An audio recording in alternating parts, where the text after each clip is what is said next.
Pick up where we left off last week. We started out in Daniel chapter 2, and we read the context of the story in verses 1 through 30.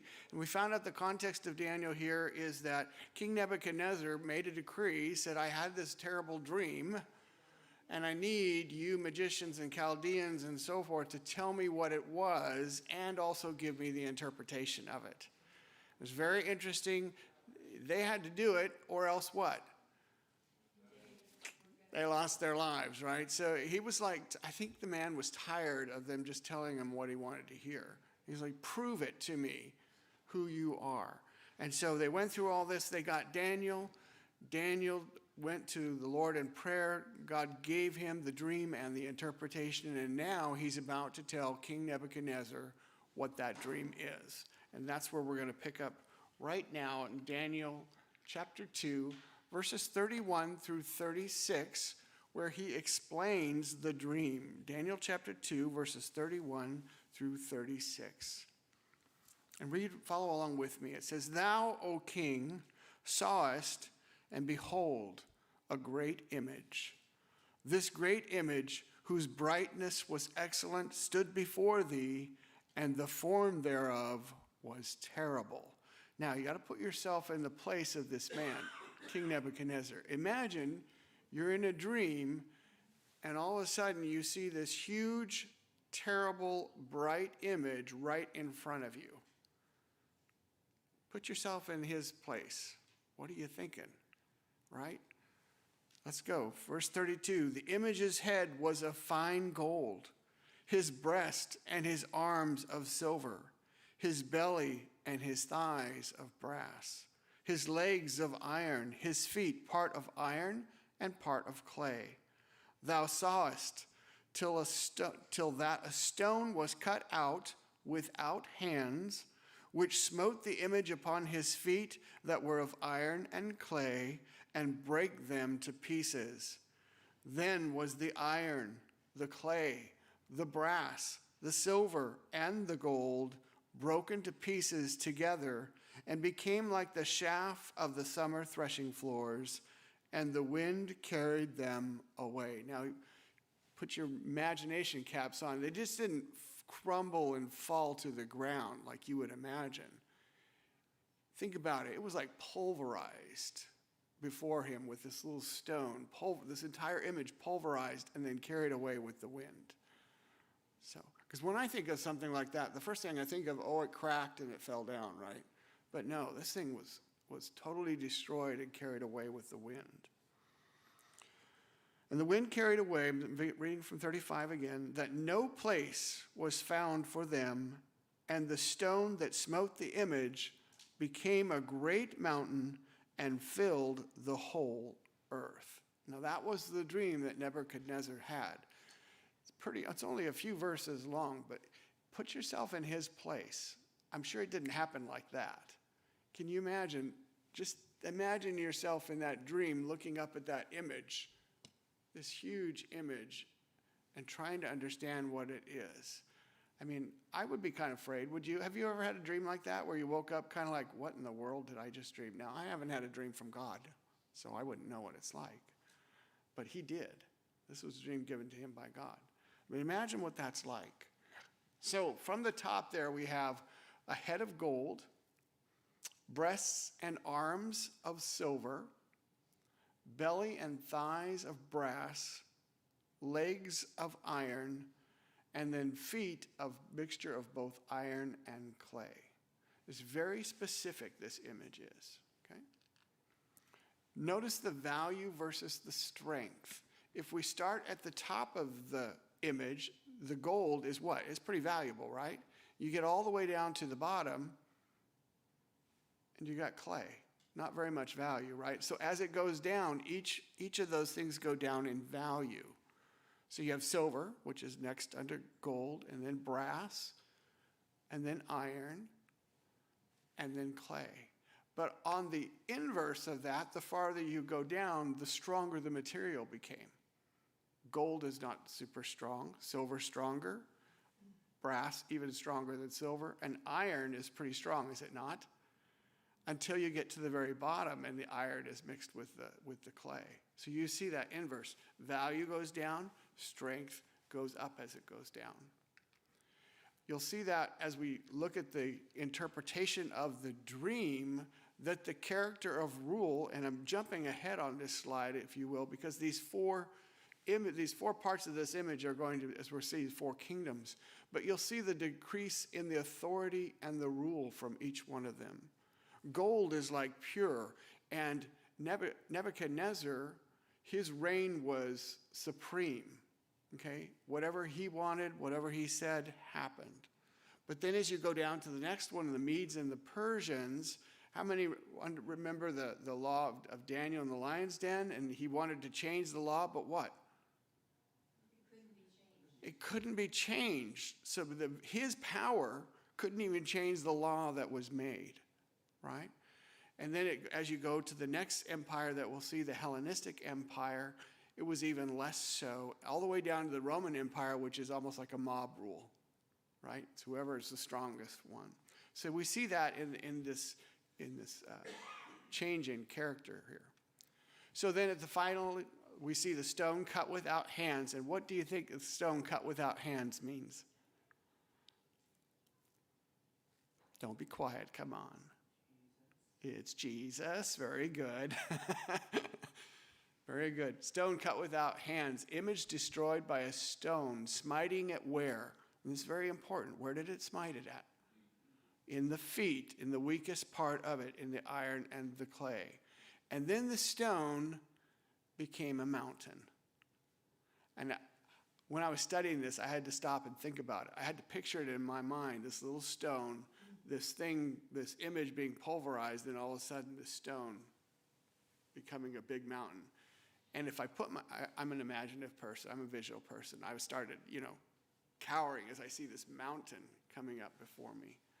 So, but that was his dream. And a mountain in symbolism, and we see lots of symbolism here in Daniel, a mountain is always a symbol of a kingdom or a king or a throne. We'll see that as we see the interpretation given to us. All right, now we're going to read Daniel 2, 37 through 45, which is the interpretation. So I'm going to go back to 36, where Daniel says, "This is the dream, and we will tell the interpretation thereof before the king." Following along in verse 37, "Thou, O king, art a king of kings. For the God of heaven hath given thee a kingdom, power, and strength, and glory. And wheresoever the children of men dwell, the beasts of the field and the fowls of the heaven hath he given into thine hand, and hath made thee ruler over them all. Thou art this head of gold." You see the power that Nebuchadnezzar had, that God gave to him, power over all men here. He was an ultimate king, if you will. Verse 39, "And after thee shall arise another kingdom inferior to thee, and yet another third kingdom of brass, which shall bear rule over all the earth." Okay? So he's giving Nebuchadnezzar, which is very interesting, he's giving Nebuchadnezzar a picture of what's going to happen in the future. Okay? Not only did God set him up to be a king over all these people, but he's telling him also what's going to happen afterwards. That's pretty amazing, don't you think? A Gentile king gets to know the future. It's very interesting. Verse 40, "And the fourth kingdom shall be as strong as iron, for as much as iron breaketh in pieces and subdueth all things, and as iron that breaketh all these, shall it break in pieces and bruise. And whereas thou sawest the feet and toes, part of potter's clay and part of iron, the kingdom shall be divided." Very important. The kingdom shall be divided here. "But there shall be in it of the strength of the iron. For as much as thou sawest the iron mixed with miry clay, and as the toes of the feet were part of iron and part of clay, so the kingdom shall be partly strong and partly broken. And whereas thou sawest iron mixed with miry clay, they shall mingle themselves with the seed of men, but they shall not cleave one to another, even as iron is not mixed with clay. Verse 44, and in the days of these kings shall the God of heaven set up a kingdom which shall never be destroyed. And the kingdom shall not be left to other people, but it shall break in pieces and consume all these kingdoms, and it shall stand for how long? Forever. Which kingdom is he talking about?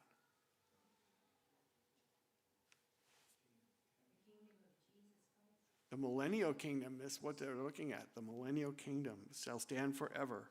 45, for as much as thou sawest that the stone was cut out of the mountain without hands, and that it brake in pieces the iron, the brass, the clay, the silver, and the gold, the great God hath made known to the king what shall come to pass hereafter, and the dream is certain, and the interpretation thereof sure. Very interesting. So he had this dream of this 4 Gentile nations or empires that will arise after him, and the 5th one, that being of the Christ or the millennial kingdom. That's God's kingdom, eternal kingdom. The first 4 are going to be temporary, whereas the 5th one will be everlasting, God's kingdom everlasting. And did I go through the slide here?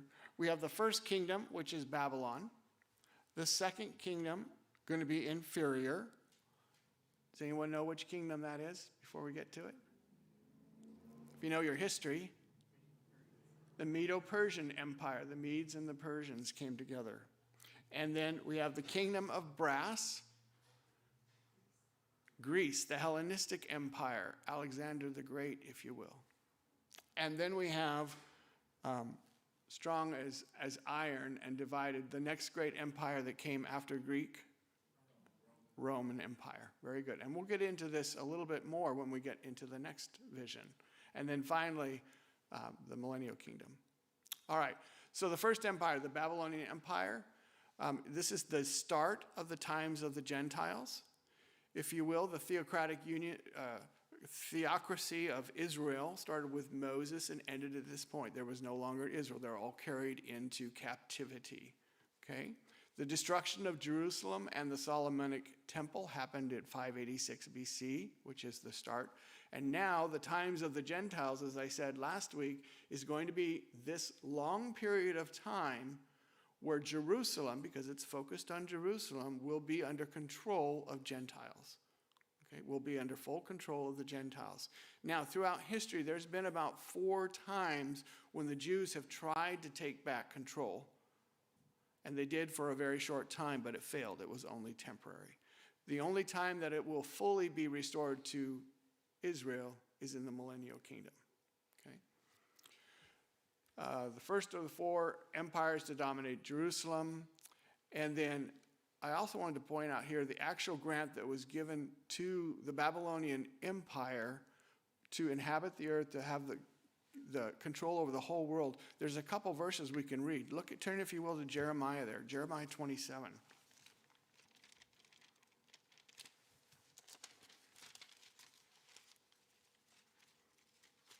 And I got to find it myself here.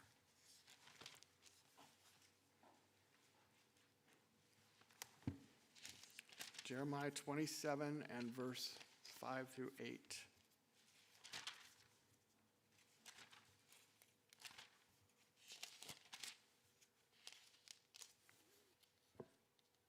Sorry, I'm being very slow with my page turning today.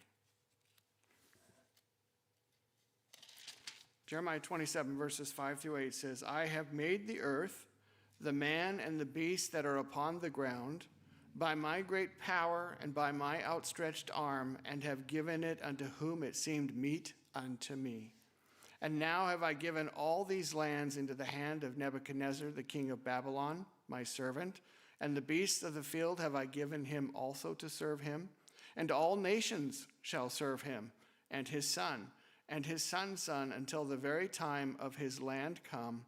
And then many nations and great kings shall serve themselves of him. And it shall come to pass that the nation and kingdom which will not serve the same Nebuchadnezzar, the king of Babylon, and that will not put their neck under the yoke of the king of Babylon, that nation will I punish, saith the Lord, with the sword and with the famine and with the pestilence, until I have consumed them by his hand. So you see, it was God's providential order that Nebuchadnezzar have all of this power. It was given to him. And it is kind of awe-striking, isn't it, when you think about it?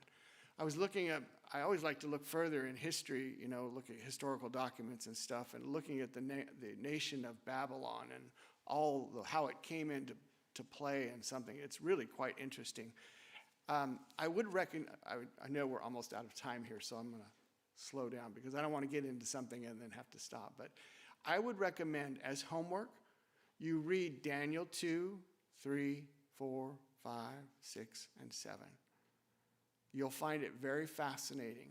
It's a lot of visions, but it's also talking about the history of how the Babylonian Empire fell and all the different things that happened. So I would take the time to read it, if you will, and then we'll keep going. I was just wondering, what nationality by today's standards would King Nebuchadnezzar have been? I believe it... Babylon is today kind of like Iran. They were kind of like, they were all over, to be honest. It's hard to say whether because they came from different places and rose up, but Syrian was kind of the main area. So might he have been an Arab? I would think you could say that. Big area, too. Yeah, it is huge. And I couldn't really answer that question because there were so many different things in history about this king coming from here, and they fought together, and there was a lot of kings before Nebuchadnezzar. Nebuchadnezzar III, I believe, is this the one that it's talking to here. And so that whole controversy in the world, and all those kings fought together and so forth until Nebuchadnezzar III was that final Babylonian one. It's very interesting. All right, Second Empire. So the two arms of silver united into the breast of silver represents the two nations of the Medes and the Persians. As they came together, the Persians were the much stronger of the two, okay? And they came together, unity, if you will, to take over Babylon. But really, they didn't never really become united like Babylon was. They were truly two different nations that worked together, but they overthrew Babylon. They were declared by God to be inferior, which they were. They did not have the same power and control that Nebuchadnezzar had in the Babylonian Empire. And they lacked an inner unity that Babylon had. Okay? Again, the Medes and the Persians. The Persians is today Iran, if you will. Okay? How many have seen The Prince of Persia? Yeah, that little Disney movie. Think about all those things. The two people, they never fused into one people, never, until they were taken over by the Greeks, the Hellenistic Empire. They never became one. And their government was not above the mistakes of the law. And that's why I say if you read some more of Daniel, you'll understand that, where he couldn't change the law. The law of the Medes and Pers was above the government, which is interesting. So the third empire, the belly and the two thighs of brass, will symbolize the Hellenistic or Greek Empire that came up after that. Territorially, they were all around Israel, on the left and on the right. Syria and Egypt was part of that Hellenistic Empire. Alexander the Great is the one that put this empire together. He reached to the farthest parts of the world between the Hellenistic Empire. So it's very interesting. He never got to all of the world, but he did reach to the farthest parts of the known world at that time. The two thighs may represent Syria and Egypt. Again, those are the ones that are referenced against Jerusalem, because we've got to remember Jerusalem is the main focus here. So Syria was on if I'm looking at a map, Syria was on the right and Egypt was on the left, right? They arise out of the Hellenistic Empire and controlled the Jewish territories and Jerusalem. The interesting thing about the Hellenistic environment, and we'll get it into the next vision that he has, is once Alexander the Great was done, his 4 generals took over. Okay, so it broke up into 4 different, if you will, like empires.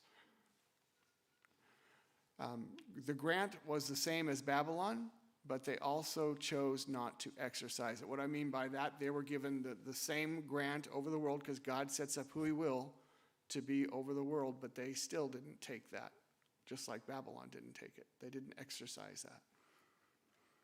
The 4th empire, and it goes through several stages.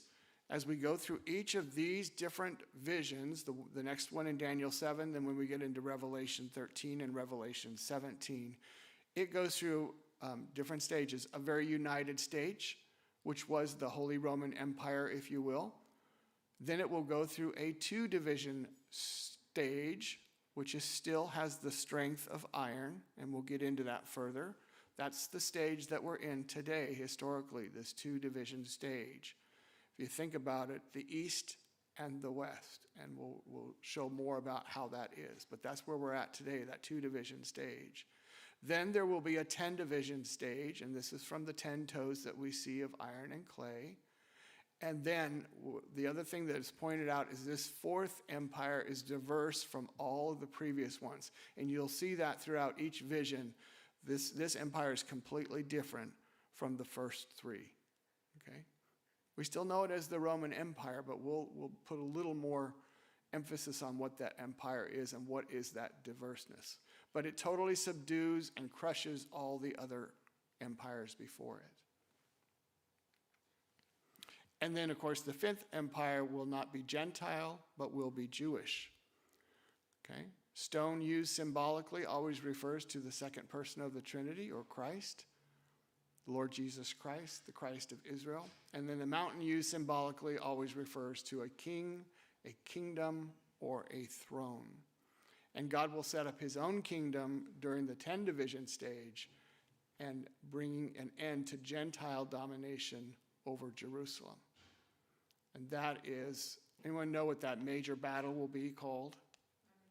The Battle of Armageddon and the second coming of Jesus Christ. Very good.